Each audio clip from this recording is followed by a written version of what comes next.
When I first started making content on YouTube, okay, I described myself as anti-feminist, right? Now, I wouldn't say that now. I wouldn't describe myself as a feminist either, because, I don't agree with everything that, that all feminists say, and I don't particularly like a label, and of course there are, like, the radicals, that come out with, like, extreme misandry, and they are the ones that people seem to maybe sometimes unfairly judge all feminists on. But then that said, they definitely should be called out. But anyway, I wouldn't say anti-feminist, because I do think that there's women's rights issues, that are important to be, looked into, and there are things, worth fighting for with women's rights, maybe particularly abroad in other countries, but also like in the West. I mean, I'm not going to criticise feminists for calling out like misogyny, like in the manosphere and all that, because obviously I do that. So obviously I don't take issue with that. So I wouldn't call myself a feminist, but I wouldn't say I'm anti-feminist either. What slightly sort of like made me think that it's sort of unfair to sort of act like feminists are the enemy is that say like has like the red pill community has got like more extreme, at least I think it's got more extreme over the years. I kind of got a little bit sick of hearing about how how terrible and horrible women are, and how women can't care about anybody or be nice people, when it's coming from people who actually are kind of horrible and incapable of caring about people themselves. It's basically, I mean, I've always been annoyed with the hypocrisy of the manosphere and red pill community, but now it's just got to the point where it's absolutely ridiculous, where you got people that like are incapable of having any functioning relationship or having any sort of loving feelings for a woman, sitting here saying like, oh, but men love really deeply, and it's women that are shallow. And I kind of think like, are you just projecting yourself onto us? But anyway, like when it comes to a lot of the sort of issues and a lot of the talking points, like about gender, about women's rights and men's rights and stuff like that, it's like there are some times when I can kind of see the point of view of both sides, right? And some people, like, they don't like it if people take a centrist view on things. They think that if you have a centrist view, that's kind of just like wanting to sit on the fence and not have an opinion kind of thing. And I think, well, no, I genuinely like do think that you can sometimes agree with some things that some feminists say, and also disagree with some of the things they say. But also, I could agree with some of the things men's rights activists say, and disagree with some of the things they say. Okay, I don't see why there's got to be a pressure to like always take one side or the other on every single issue that's talked about. Okay, but also I think like people, sometimes when people get really, really angry about people who have different opinions than them, and kind of just think that anybody has a different opinion than what they do is like just evil or bad, I think they're not taking into account that like sometimes people have their opinions because of stuff that has happened to them in their life, okay? And if they'd actually had the same experiences what you had, they might have the same opinions as what you have. But the only reason why they have different opinions is not because they're necessarily a completely different person, or they're horrible or bad or illogical or stupid. It's just that they've had different experiences to you, okay? Like, say hypothetically, if a woman had been a victim of SA, or if a woman, well, or a man had like had somebody very close to them who was a woman who was a victim of SA, then they might be more likely to sort of be like, like, yeah, I'm with the feminists here, hashtag believe women. Of course women aren't going to lie about something like that. Like, no woman's going to lie for attention, like about something like that. They might have that point of view, right? But if you were a man who, if you'd been falsely accused of something, or if you were somebody who somebody close to you had been falsely accused of something, or maybe even if you were a mother and your son had been falsely accused of something, then you might be like, totally with the MRAs and be like, like, oh, this hashtag Me Too, it's really dangerous, it's really poisonous, men are being unfairly demonised, and, all these false allegations, and we shouldn't just believe women. Do you see what I mean? Sometimes people's opinions is coming from their life experience. It's not that they're necessarily, bad or that they're stupid. It's that they've just had different life experiences than you. And, like, if you'd had the same experience as them, you might have different opinions. Or if they'd had the same experiences as you, they might have the same opinions as you. And that's why, I think people kind of forget that when they get into this sort of attitude of, like, you're bad and you hate men, or you're bad and you hate women, that kind of thing. A thing that does kind of wind me up a little bit, though, with, like, men's rights activists and people that talk on behalf of men's rights, is that I find that, like, you can agree with them over the issues that men face, right? You can agree with them about the struggles and agree about some of the unfairnesses to men, and you can agree that that they need somebody who's going to be sympathetic and somebody who wants to help them. You can agree with all of that, but if you then, like, get fed up of listening to the actual misogynistic stuff that they have to say about women in the manosphere. You look at the population of women out there, average emotional intelligence is about 14 years old, no matter how old they are in real life. Mm-hmm. If you get fed up of that and then say, like, well, you know what, I think most of the manosphere is toxic, which is something that Lauren Southern said, like, that was ages ago. People like Paul Elam, they throw an absolute temper tantrum saying, oh, these women, they don't care about men, they're just as bad as the feminists. And it's like, you're saying that, but you're the ones that aren't actually having any sympathy. Like, women can care about the issues that men face. Women can go out and protest and fight for men's rights. But if they then get fed up of, like, the demonising of women or the childish, like, misogyny, then suddenly they try to turn it round to, like, oh, well, you don't care about men. And, I think this is kind of a manipulation tactic, because it's funny, because a lot of these guys in the manosphere, they go on about how women are manipulative, women are emotional, and women are illogical and all that, but then they're the ones that, sometimes they'll get over emotional and they'll sort of, like, use manipulation tactics and shaming tactics, like, if you disagree with their misogyny, then it's like, oh, see, you don't really care about men, and it's like, no, it's just, you don't really care about women, you just expect women to be okay with being shat on.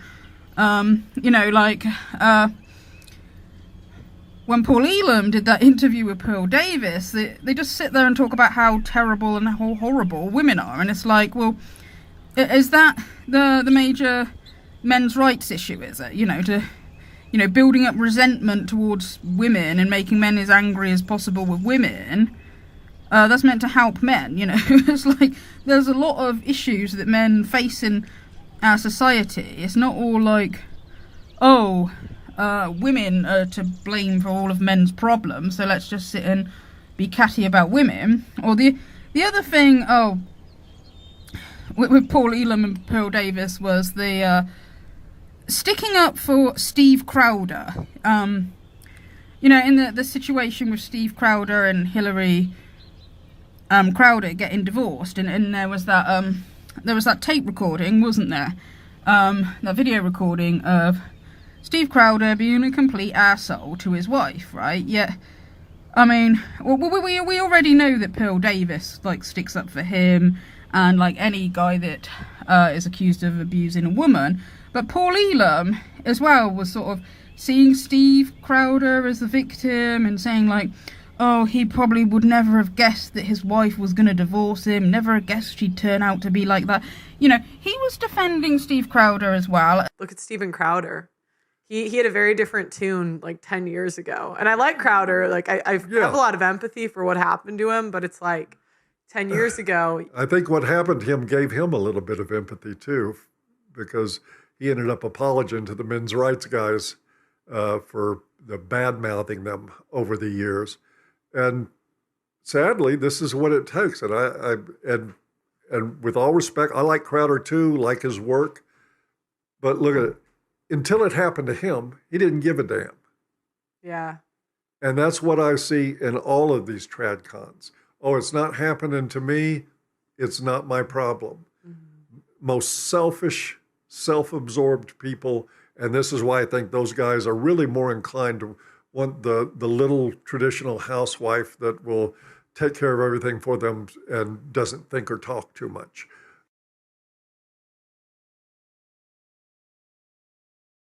And the reason why that kind of annoys me is because Paul Elam, and he's not the only one that I have this issue with in the manosphere. Like, Paul Elam will talk about how he'll say that some of the women, some of the men that come to him, he said were they'd been in abusive relationships with women who had borderline personality disorder. That's what he claims. Another part of that scenario is guys that are in relationships with women that are psychologically and emotionally very abusive, which like borderline personalities are. They can be horrendously abusive people. A guy will take that abuse for years, and then one day he can't take it anymore and he slaps her. That's all the world will ever see is the moment he slapped her. They won't pay any attention to anything that led up to it. Nothing else matters. He hit a woman. Okay, so you get this in the manosphere sometimes, that guys will say that they've been in an abusive relationship with a borderline, or I've heard guys talk about being in a what they say is an abusive relationship with a woman who they claim is a narcissist. Okay, so you get this sometimes in the manosphere, but then when they see actual video footage of a man being a complete and utter asshole to his wife, the conclusion they come to is she must have done something to piss him off. She must be in the wrong somehow. Okay, like it's inconceivable to them that men can do anything right, that do anything wrong, that men can be abusive. Like, even when they see the video footage, okay? And it's interesting how they will sort of complain about, you know, women having personality disorders, but they don't think that, you know, men can, or they don't think that men can have any issues that make them abusive, even when they actually see video footage of the guy, like, he was being an asshole, while Hillary was saying, like, you know, I love you, when he's the one who's saying he didn't love her, and he was getting, like, really aggressive and really threatening towards the end of that, like, video footage. And it's like, you know, if this was the genders reversed, if this was a woman being a complete and utter bitch to her husband, they would straight away say that she's a toxic woman. They'd straight away say, like, you know, you shouldn't be with a woman like that she's not very nice. They probably say it was an abusive relationship, yet they can see a man being, like, really horrible to his wife, and their conclusion is like, oh, but she must have done something wrong. And it's like, what, so men are always in the right and women are always in the wrong, are they? There's never times when it's, like, the guy that can be at fault, or there's never times when a guy can be abusive. In fact, like, in the actual comment section to that very video, in the comment section, somebody had wrote that his ex-wife was a narcissist and this is how he took the red pill. And it's like, so you're claiming that your ex-wife was a narcissist and presumably you didn't have a very happy relationship with her, that's why you've took the red pill and you've learned all women are horrible. And so when you see a video footage of a man being horrible to his wife, the conclusion is, well, she must be in the wrong because women equals bad and men equals good. These guys don't think, oh, you know what, maybe women are sometimes in abusive relationships the same way as sometimes men are. You know, they don't think it can be a two-way thing, okay? And I hate that attitude, and I hate that. And you can get that from, to be fair, you can get that from both genders, okay? There is, you know, a bit of a stigma in our society, like when they talk about, you know, in the media and all that, when they talk about abusive relationships, it's very often portrayed as the man being the abuser and the woman being the victim, when, you know, it can happen both ways, okay? So, admittedly, there is a bit of a problem, that I do think people should be more aware of the fact that, like, yeah, I mean, women can be abusers and men can be victims. It's not always, you know, the man the abuser and the woman the victim, okay? But the manosphere go to the other extreme, okay? And, you know, it's like, I hate it when people think you just have to pick a side based on gender, because, like, reality doesn't work like that. It's not real. It's not truthful to say that it's always women in the wrong, and it's not real and it's not truthful to say that men are always in the wrong, okay? It's, you know, either way, it's not the truth. The other thing is that, like, because the word feminist gets used as an insult in the manosphere now, the word kind of loses all its meaning. It's like, with other words that they use to shame people, you know, like, the term simp was meant to be a man who was like a doormat to a woman, but it gets so overused that, like, some people will call any man who doesn't agree with stuff in the manosphere a simp, so the word, like, doesn't mean anything anymore. It's starting to happen as well with the word pick-me. Like, a pick-me girl is the kind of woman who runs down other women to make herself look good to men, but the term pick-me is being overused, so, like, any woman who ever, like, sticks up for men on an issue is being called a pick-me. But the word feminist, I mean, that's always, in the manosphere, been used to sort of, like, insult any woman that, like, doesn't, who they don't like or doesn't agree with, like, their opinion. So the word means nothing now, because even in the, like, anti-feminist sort of Sophia on YouTube, they call each other a feminist if they don't agree with each other. Like, the red pillars, some of them call the tradcons feminists because they don't agree with the tradcons, so they call them trad feminists, right? When clearly they're not feminists because they oppose feminism, all right? Or even Pearl Davis was called a feminist. Well, I think Candace Owens said that Pearl Davis was being like a feminist because Pearl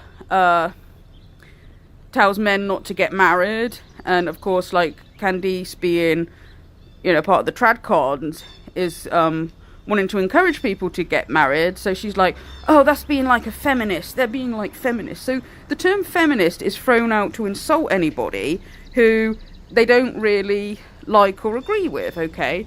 I even saw a comment on somebody's channel,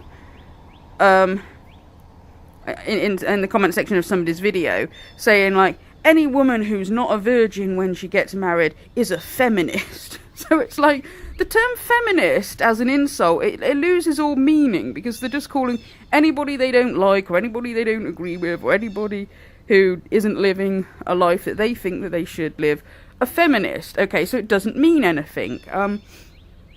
The other thing is they kind of exaggerate, I think, what feminists say. Like, what I mean is like, anti-feminists will very often say, feminists tell women not to get married, and feminists tell women not to have families. Feminists are telling women to put their career before their family. And I don't think most of them are, actually. Like, if there are any that are trying to discourage women from marriage or having children or having a family, if there are any, which I suspect that there's going to be some, there's radicals and there's crazies in every group, okay, then I disagree with those feminists, yeah. But a lot of the time, feminists are just saying women should have the choice to do whatever they want, you know, that, there's nothing wrong with, like, a woman living the traditional conservative life if she chooses that. She just shouldn't be forced into it. Or there's nothing wrong with a woman wanting to have loads of kids and be at home looking after the kids, but shouldn't be forced into that role. Or there's nothing wrong with women having ambitions, having careers. And, you know, to be fair, a lot of these women online, say, like, again, Candace Owens, who criticises women for apparently putting career before family. Like, she's a career woman, okay? So you get that kind of hypocrisy as well, that some of these, like, tradcons and, they will say, they will sort of promote the idea that women should be at home with the kids, but then they have careers themselves. So you get that kind of hypocrisy, alright? And as I've said before, a lot of women work because they can't afford not to. A lot of families, like, they rely on two incomes nowadays. So there might be some women who'd actually love to be at home with their kids more, but they can't afford to. Yet you get a lot of these guys in the manosphere who are angry at women, saying that, oh, women are being encouraged to go out to work, and that means that they're not caring about their husband and kids so much. And it's like, well, you know, some of them, they don't have any choice, okay, and they're still providing for their family as well. You know, it's seen as, like, if a man goes out and works long hours, it's seen as he's being a good provider. But then when a woman goes out and if she's working, then it's seen, to the anti-feminist, it's seen as like, oh, well, she's, you know, putting her family last and she's putting her career first. When, in all honesty, like, she's providing for the family as well, okay? And most men and women, they don't love their jobs, you know? Most women don't wake up in the morning like, oh, yeah, I can't wait to go to work, you know? That's not the attitude of most people, all right? Or, as I've said before, a lot of the manosphere, they just seem to have this opinion that the average woman wakes up in the morning and is like, oh, yeah, I gotta go and into work and prove that I'm better than all the men, yeah, anything men can do, women can do better, yeah, I'm such a boss babe. And it's like, that's not real. Most women are not thinking like that, you know. These guys, they get their worldview from the manosphere and the red pill. They're in their little echo chamber where they think they know what most women are thinking when they don't. I think a lot of the extremists in the manosphere don't actually go outside and interact with normal people very often, but they get their worldview from the red pill. And that's yeah, and that's another point, is like why, you know, I don't think the red pillars are actually helping these guys, you know. It's because people seem to have this idea that everybody who calls themselves a feminist is automatically a man-hater, and anybody who's anti-feminist or part of the manosphere is pro-male. And I don't think that that's as black and white as that. I think it's a bit silly to assume that anybody who uses the term feminist to describe themselves hates men is clearly not true. Okay, there's going to be some, yeah, but it's a bit silly to say that about anybody who uses that label. But to say that everybody in the red pill and manosphere, that they support men, it's like, no. Like, I think a lot of the red pillars who make content, they are scam artists, okay? I think there's guys who don't actually believe what they say. They just know that there's a lot of money to be made from trashing women, okay? And getting men as angry as possible, because if these guys stay in their anger state, they'll keep giving them money, okay?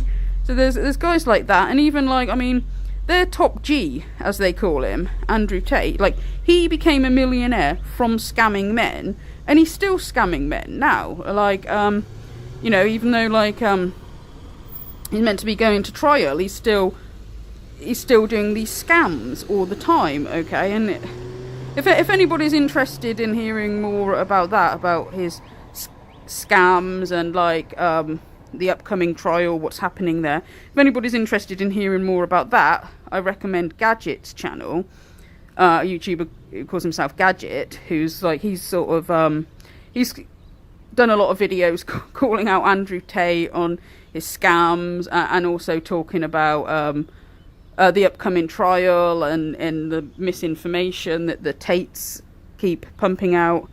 Okay, so I recommend, you know, following him if anybody's interested in that. And then the other one, he's called Murdered with Crayons. He's more active on X, Okay, so he's constantly doing updates. Okay, so yeah, if anybody's interested in that, those are the two guys that are good to follow. So that's Gadget on YouTube and Murdered with Crayons is on X. Okay, yeah. The other thing as well is like with some of the sort of anti-feminist like content that like I used to watch. It's like when I look back at it now, like some of it seems incredibly sort of childish, you know, because like with time, like yeah, your opinions can change, but also your perspective on stuff seems to change as well. Like some of the like videos that people would make where they say stuff like feminism is for ugly women. If you're an attractive woman, you shouldn't be a feminist. And I kind of think like, really? You used to listen to stuff like this? Because it just seems incredibly childish, you know? And it's like when they'll show a picture of some woman who's, I don't know, got short hair and looks a bit grumpy or something like that, and they'll say, this is what she looked like when she supported feminism. But now that she's a trad wife, look, she's got a pretty dress on and she's smiling. You know, I kind of think like, yeah, this just sounds really sort of childish. It sounds kind of bitchy as well, like the kind of, you know, we're more attractive than these women kind of thing. And it's like, judging women just on what they look like rather than actually listening to what they have to say is like, we're kind of probably proving feminists right, really.